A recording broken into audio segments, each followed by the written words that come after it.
बिस्मिल्लाहिर्रहमानिर्रहीम। Factorise each of the following expressions completely.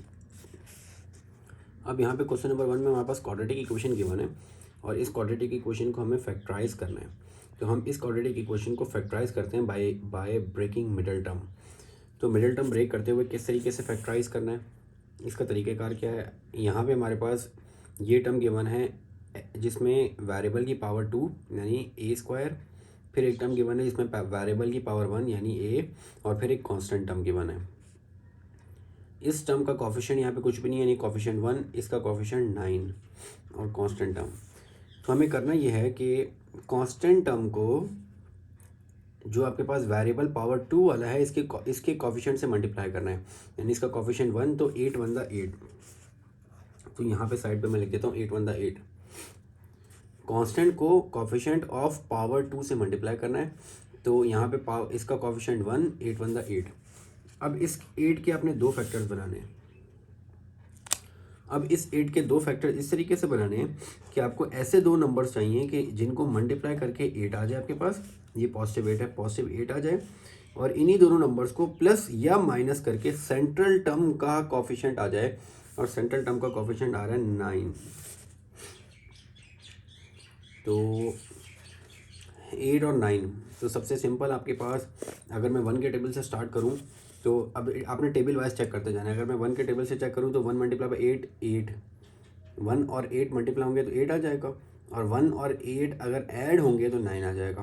यानी हमारे पास 8 के फैक्टर्स बनेंगे 1 और 8, 1 8 द 8, और 1 और 8 ऐड होंगे तो आपके पास आ जाएगा 9। यानी आपके पास सेंट्रल टर्म की जगह पे अब आपने ये दो फैक्टर्स लिखने विद वेरिएबल, जो वेरिएबल साथ होगा वो इनके साथ वेरिएबल आ जाएगा, यानी ए स्क्वायर अब एज इट इज़ आ जाएगा।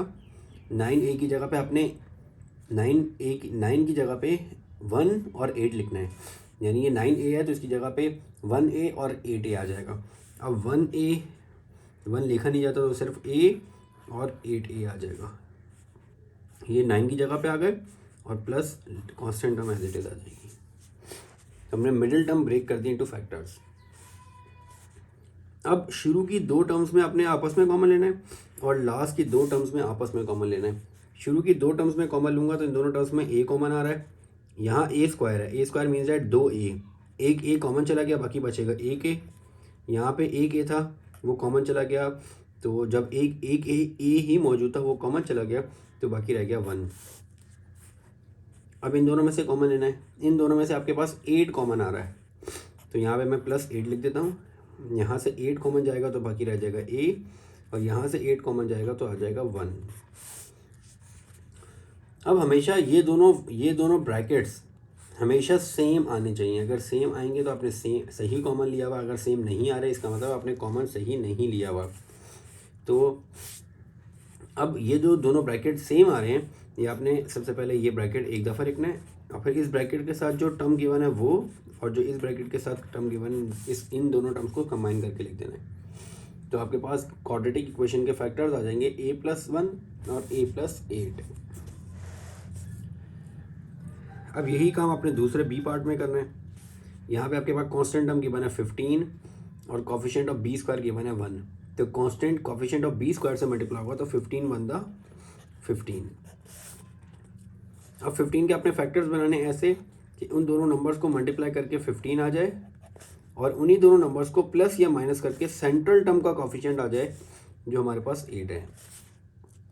तो 1 15 द 15 और 1 और 15 और 1 को ऐड या सब्ट्रैक्ट करने से 8 नहीं आएगा। तो 2 के टेबल में नेक्स्ट टेबल 2 के टेबल में 15 आता नहीं है। नेक्स्ट टेबल है हमारे पास 3 का, 3 5 द 15 होता है, और 3 और 5 को ऐड करने से 8 आ जाएगा।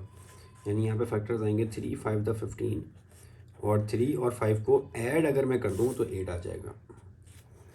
तो यानी अब 8b हमें डिवाइड हो जाएगा, 8b की जगह पे हम लिखेंगे उसके दो फैक्टर 3b और 5b।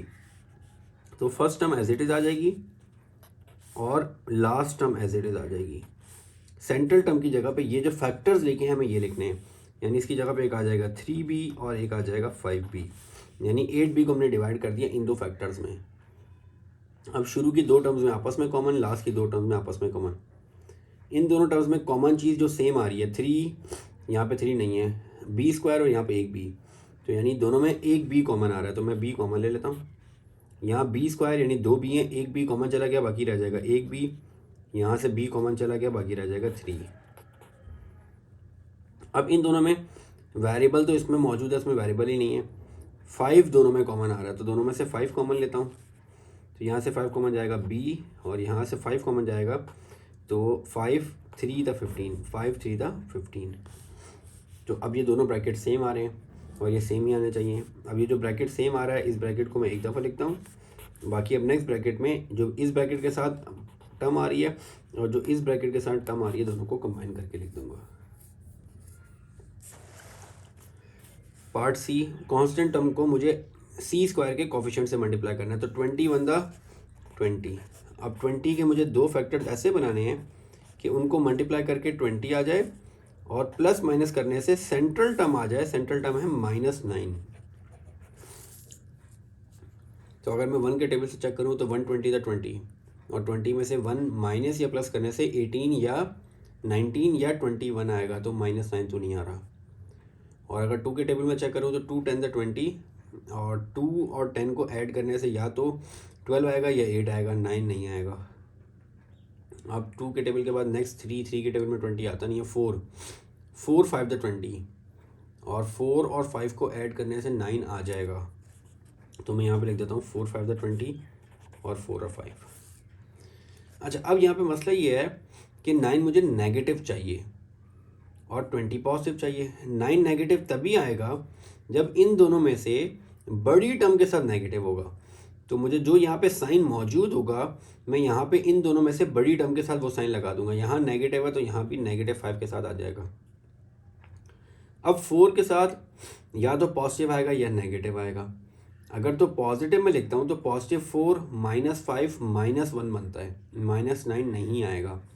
उसका मतलब है पॉजिटिव तो मैं नहीं लगा सकता, और अगर मैं नेगेटिव लगाऊं तो -4 -5 -9 आ जाएगा। और अब यही साइन मुझे ऊपर शिफ्ट कर देने, -4 -5, और अगर -4 और -5 को मैं मल्टीप्लाई करता हूं तो माइनस माइनस प्लस 5 4 द 20, तो +20 आ जाएगा, और मुझे यहाँ पे +20 ही चाहिए। यानी आपके पास -9 जो सेंट्रल टर्म है उसकी जगह पे अब एक फैक्टर आएगा -4 और एक आएगा -5।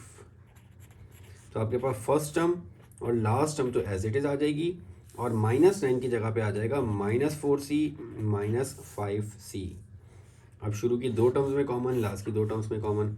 इन दोनों टर्म्स में कॉमन आ रहा है c, यहाँ से c कॉमन जाएगा, एक c रह जाएगा, यहाँ से c कॉमन जाएगा तो -4 आ जाएगा।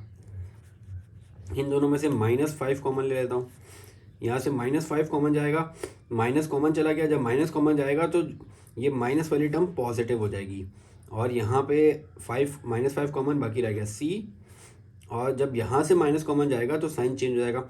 यहाँ से माइनस कॉमन गया था तो माइनस वाली टर्म पॉजिटिव हो गई थी, अब पॉजिटिव में से माइनस कॉमन जाएगा तो पॉजिटिव वाली टर्म नेगेटिव हो जाएगी, और 5 4 द 20। यहाँ से माइनस इस वजह से कॉमन लिया क्योंकि इस ब्रैकेट में c पॉजिटिव आ रहा था। अगर मैं माइनस कॉमन ना लूँ, पॉजिटिव कॉमन लूँ, तो यहाँ पे नेगेटिव c बचेगा, और जबकि मुझे यहाँ पे इस ब्रैकेट में पॉजिटिव c आ रहा है, और मैंने आपको बताया था कि मुझे दोनों ब्रैकेट सेम रखने हैं, तो इस वजह से माइनस यहाँ पे कॉमन लिया। अब दोनों ब्रैकेट सेम आ रहे हैं, जो दोनों ब्रैकेट सेम आ रहे हैं उनको मैं एक दफ़ा लिख देता हूँ, और दूसरे ब्रैकेट में जो इस ब्रैकेट के साथ टर्म आ रही है वो, और जो इस ब्रैकेट के साथ टर्म आ रही है वो हमारे पास आ जाएगी। तो इस क्वाड्रेटिक इक्वेशन के फैक्टर्स आ जाएंगे c -4 c -5। Next part D, यहाँ पे 28 1 से मल्टीप्लाई होगा तो 28 1 द 28 भी पॉजिटिव, तो ये +28। अब मुझे दो ऐसे फैक्टर्स चाहिए कि उनको मल्टीप्लाई करके +28 आ जाए, और उन्हीं दोनों को प्लस या माइनस करके सेंट्रल टर्म आ जाए जो है -16। अब यहाँ पे स्टार्ट करता हूँ मैं 2 के टेबल से। 28 1 द 28 से तो नहीं होगा, अगर मैं 28 2 से करूँ तो 2 14 द होता है, और 2 14 द 28, और 2 और 14 से 16 आ जाएगा, तो ये 2 14 द 28 और 2 और 14 होता है हमारे पास 16। अब 16 मुझे यहाँ पे नेगेटिव चाहिए, तो नेगेटिव तभी आएगी जब 14 के साथ नेगेटिव होगा। अब 2 अगर मैं पॉजिटिव रखता हूँ तो आंसर आएगा -12, जबकि मुझे -16 के लिए यहाँ पे फिर मुझे नेगेटिव लगाना पड़ेगा। तो -2 -14 -16, अब यही साइन मैं ऊपर शिफ्ट कर देता हूँ माइनस और यहाँ पे माइनस, तो माइनस माइनस प्लस 2 × 14 इज 28, यानी अब -16 की जगह पे -2 और -14 आएगा। यानी अब यहाँ पे d² एज इट इज़ और last term 28 as it is. Central term की जगह पे एक आ जाएगा -2d -14d। अब शुरू की दो टर्म्स में कॉमन, लास्ट की दो टर्म्स में कॉमन, इन दोनों टर्म्स में कॉमन आएगा d, बाकी आ जाएगा d -2। इन दोनों टर्म्स में कॉमन आएगा -14, -14 यहाँ से कॉमन जाएगा तो d बचेगा, और यहाँ से 28 में से -14 जाएगा तो माइनस कॉमन आने की वजह से पॉजिटिव नेगेटिव हो जाएगा। 28 में से 14 कॉमन गया तो 14 2 द 28। अब ये दोनों ब्रैकेट सेम आ रहे हैं तो ये आ जाएगा d -2 और d -14। पार्ट ई,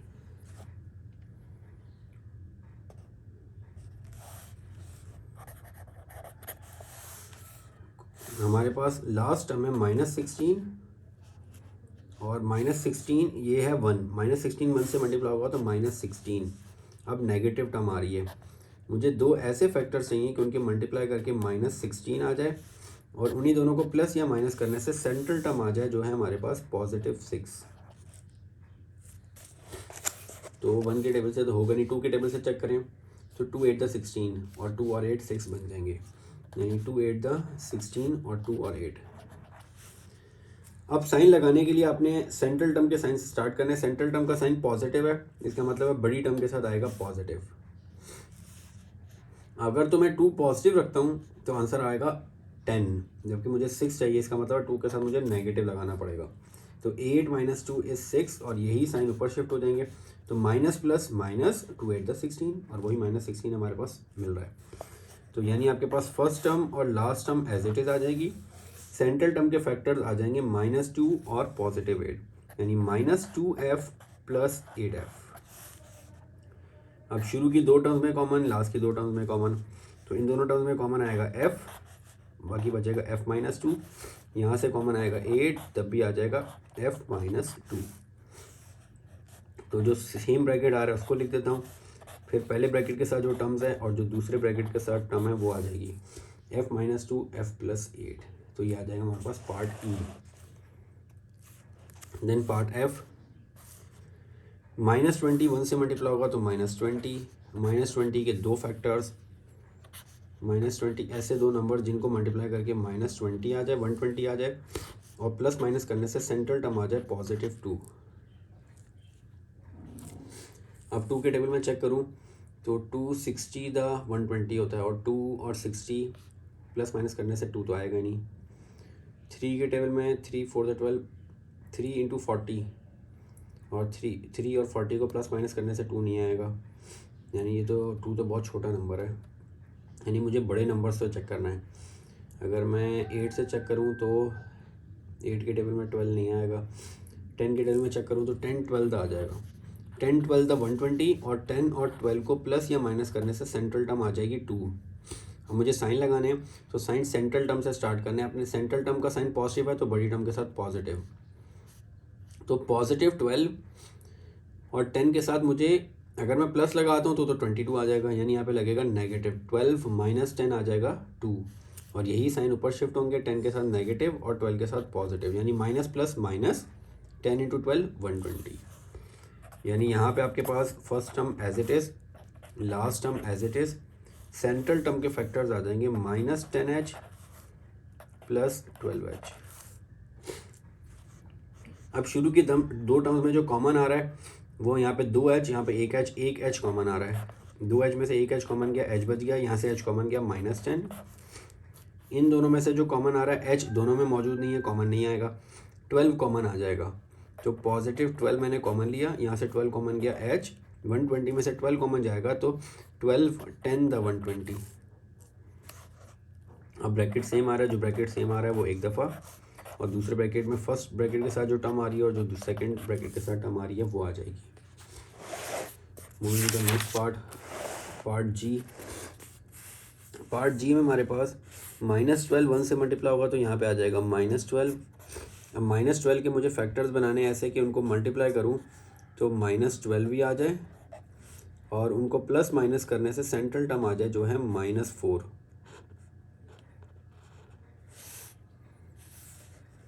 तो अगर मैं 2 से स्टार्ट करूँ तो 2 6 ज़ा 12 और 2 और 6 4 बना देंगे, यानी 2 6 ज़ा 12 और 2 और 6 4 बनाएंगे।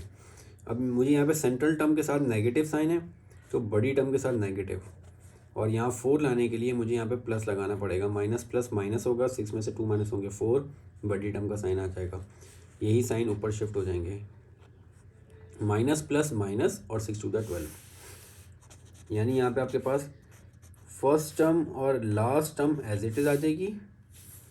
सेंट्रल टर्म की जगह पे एक फैक्टर बनेगा +2 के और दूसरा फैक्टर बनेगा -6 के।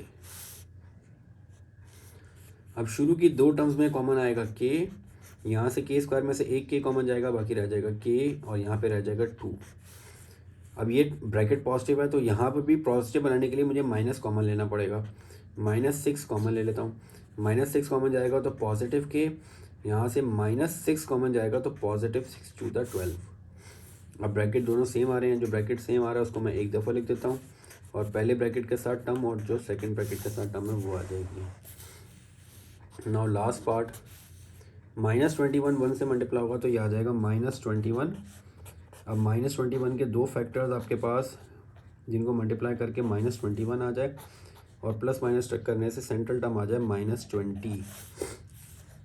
तो 21 1 द 21 और 21 1 से माइनस होगा तो आ जाएगा -20। ये सेंट्रल टर्म नेगेटिव है तो बड़ी टर्म के साथ नेगेटिव और -20 लाने के लिए यहाँ पॉजिटिव लगेगा, यानी माइनस प्लस माइनस और 21, यानी आपके पास फर्स्ट टर्म और last term as it is आ जाएगी।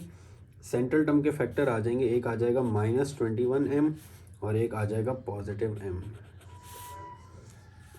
इन दोनों में से कॉमन लेता हूँ तो यहाँ से कॉमन आ जाएगा m, बाकी बचेगा m-21, यहाँ पे +1 कॉमन m-21।